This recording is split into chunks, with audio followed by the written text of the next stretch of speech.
It's time for Lefties Losing It, and sad news for the leftist activists masquerading as journalists at the Washington Post, with hundreds of jobs slashed across its newsroom after the paper lost $77 million US in 2023 and $100 million in 2024.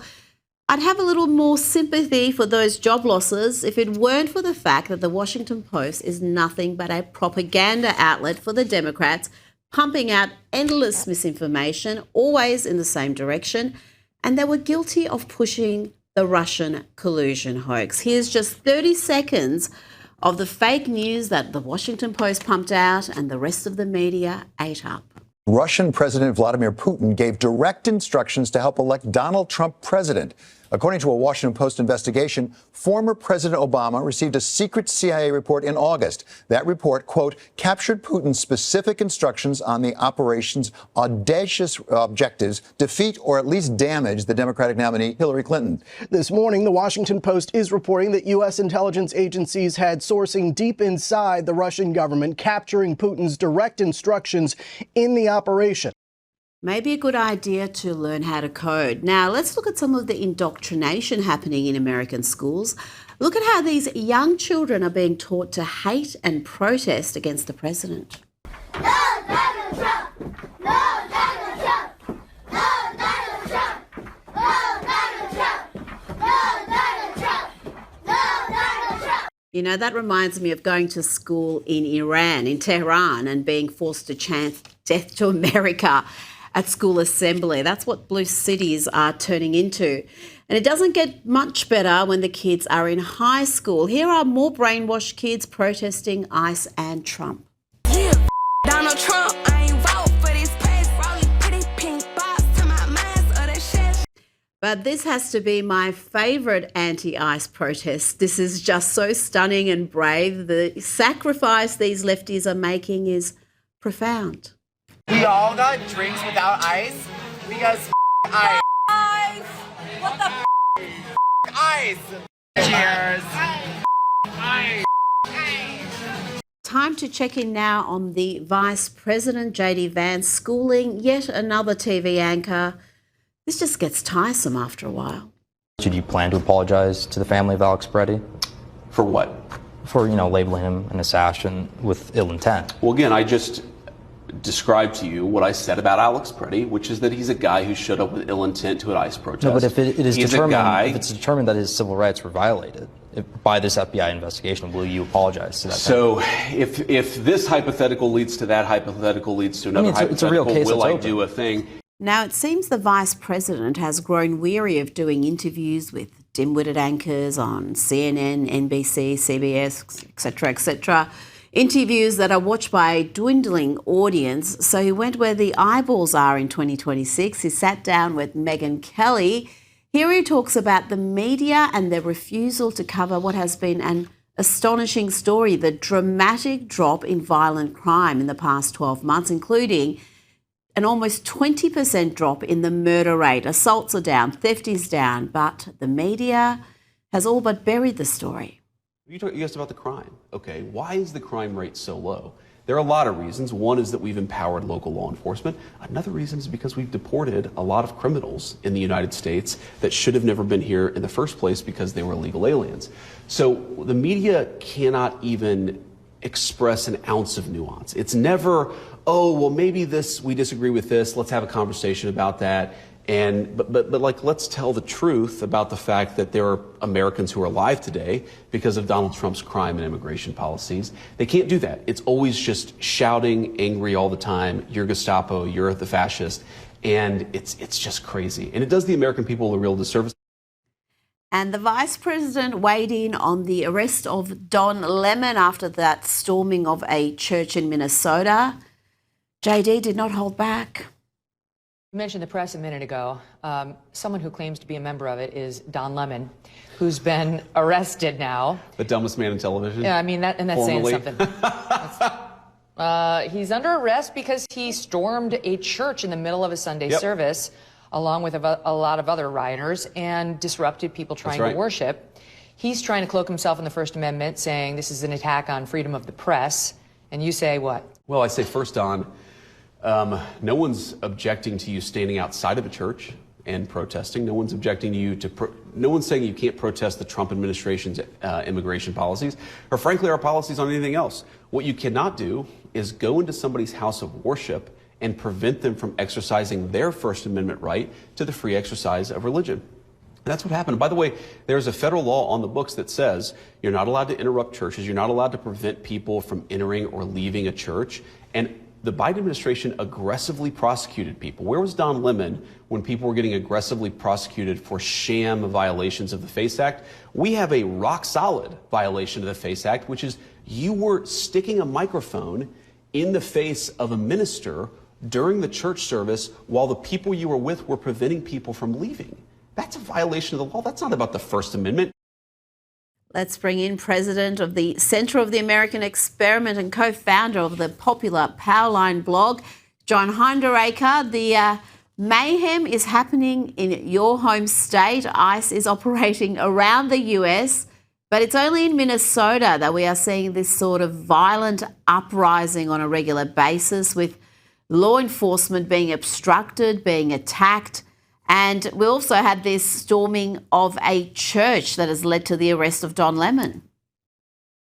Yeah, the reason, Rita, is that our elected officials, starting with Governor Tim Walz and Minneapolis Mayor Jacob Frey, are openly encouraging the rioting and the interfering with ICE's efforts to apprehend illegal aliens, which, of course, is a federal crime. These officials are trying to make it impossible to enforce federal law in Minnesota. It is very much like what states like South Carolina did in the years leading up to the Civil War. Tim Walz has even talked publicly about being at war with the federal government. It has referred to Fort Sumter, which, of course, is where the Civil War began, when South Carolina troops fired on a Union fort. And Tim Walz is actually invoking that. So the reason why things are so crazy in Minnesota, at least the primary reason, is because our elected officials are actively encouraging the lawlessness. And they may have some motivation to do that because Minnesota was caught in an unprecedented fraud scandal, and we're not talking about that anymore. And President Donald Trump has said that fraud in Minnesota is worse than what has been reported. He wrote, the theft and fraud in Minnesota is far greater than the $19 billion originally projected. The Biden administration knew this fraud was happening and did absolutely nothing about it. John, he's singled out Democrat Congresswoman Ilhan Omar and the governor, Tim Walz, as being complicit in this unprecedented fraud. Do you see it that way? Well, what's basically happening here, Rita, is that this was a vote-buying scheme. Certainly, Governor Tim Walz knew that frauds were going on. Ilhan Omar knew they were going on, and they did nothing because they wanted to encourage all of this money flowing out into the Somali community. What happened here is that the DFL party pumped billions and billions of dollars into the Somali community here in Minnesota and created a voting bloc that is decisive in close elections. So it didn't make any difference to Tim Walz or Ilhan Omar whether the dollars that were being pumped out were legitimate or were fraudulent. They were dollars that were going to their voters. Now, Ilhan Omar drafted the law that created the program that enabled the $500 million Feeding Our Future fraud. And she also reported her own financial reports that her net worth went from essentially zero to $30 million in 1 year. Now, is there a connection? We don't know, but she certainly benefits from the Somali voting bloc that those government programs have created. And talking about the governor, Tim Walz there, his complicity in the dysfunction in Minnesota, the fraud in Minnesota, was discussed earlier today. Let's hear from David Hosh. He's the independent journalist who featured in Nick Shirley's videos exposing fraud in Minnesota. He testified to lawmakers on Capitol Hill earlier today. So going back to whether Governor Walz knew about it, Governor Walz admitted knowing about the fraud early in his first term, which would say 2020, Well, Minnesota statute 3.971 subdivision 9 clearly says that if you are made aware of fraud in a state agency, you are obligated to immediately report that fraud to the Office of the Legislative Auditor. Immediately. John, Tim Walz did not report the fraud to the Office of the Legislative Auditor. He claims he did tell the FBI.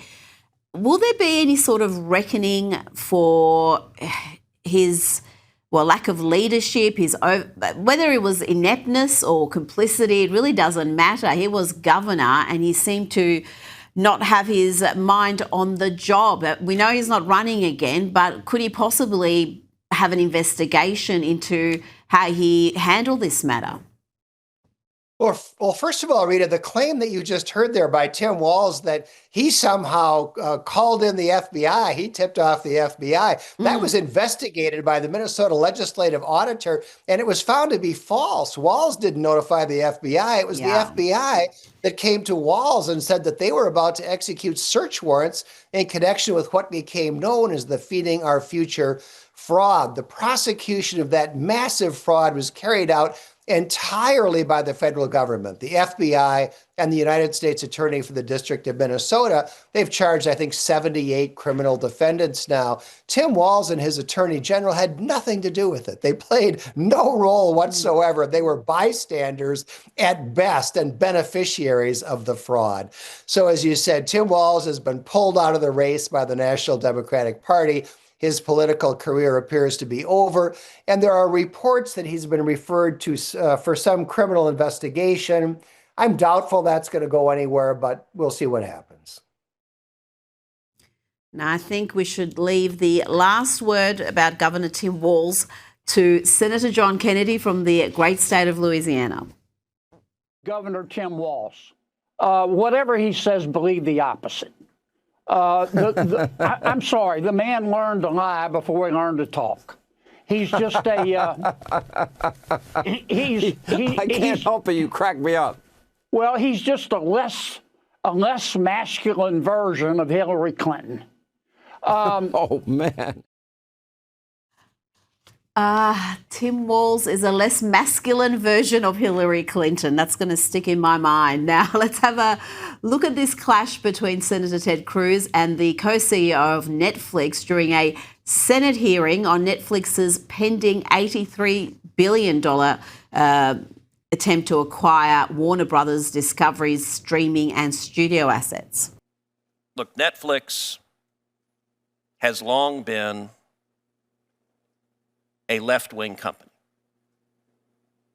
Your founder, Reed Hastings, is one of the biggest Democrat donors in the country, including giving millions recently to the massive gerrymander in California, making it one of the most gerrymandered states in the union, because your founder desperately wants a Democrat House of Representatives. Susan Rice from the Obama White House is on your board of directors. You guys gave $50 million to the Obamas, as far as I can tell, to produce no discernible content whatsoever. How would you tell a Texan sitting at home to feel comfortable? CNN is already a dumpster fire. There's nothing resembling objectivity. There's nothing resembling journalism anymore.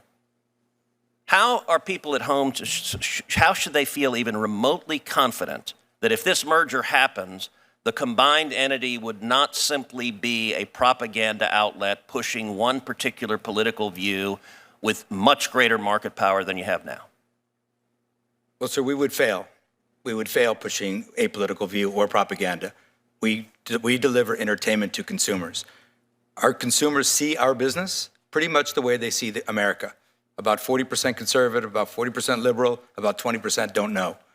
Oh, John, that's not at all accurate, is it? Netflix's political bias is pretty evident in its programming, throughout its programming, even children's programming, and to pretend otherwise is really insulting the audience.